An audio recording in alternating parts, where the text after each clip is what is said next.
بسم الله الرحمن الرحيم. يا أيها المزمل قم الليل إلا قليلا نصفه أو انقص منه قليلا أو زد عليه ورتل القرآن ترتيلا إنا سنلقي عليك قولا ثقيلا إن ناشئة الليل هي أشد وطئا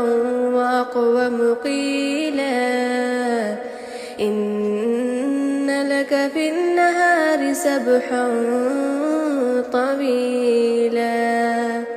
واذكر اسم ربك وتبتل إليه تبتيلا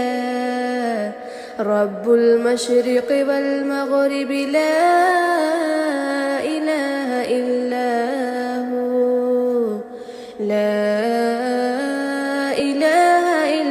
هو فاتخذه وكيلا واصبر على ما يقولون واهجرهم هجرا جميلا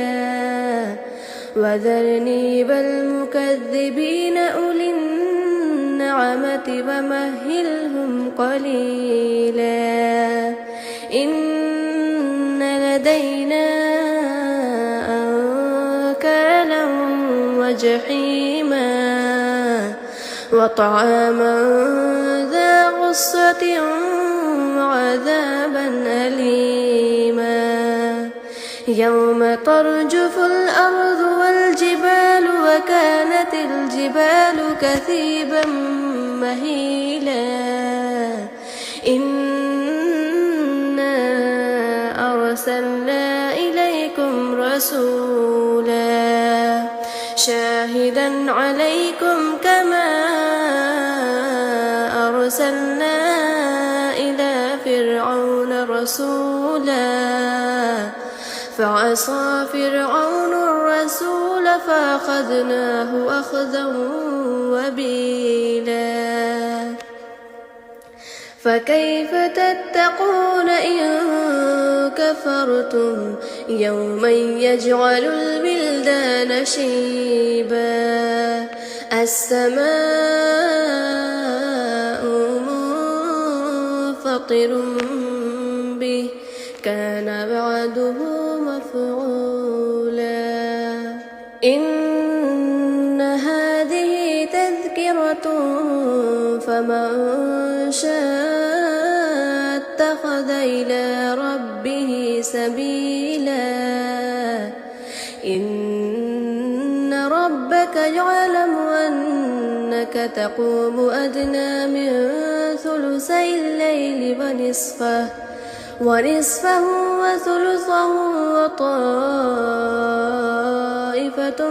من الذين معك والله يقدر الليل والنهار علم أن لن تحصوا فتاب عليكم فاقرؤوا ما تيسر من القرآن علم أن سيكون منكم مرضى وآخرون يضربون في الأرض يبتغون من فضل الله وآخرون يقاتلون في سبيل الله فاقرؤوا ما تيسر منه وأقيموا الصلاة وآتوا الزكاة وأقرضوا الله قرضا حسنا وما تقدموا لأنفسكم من خير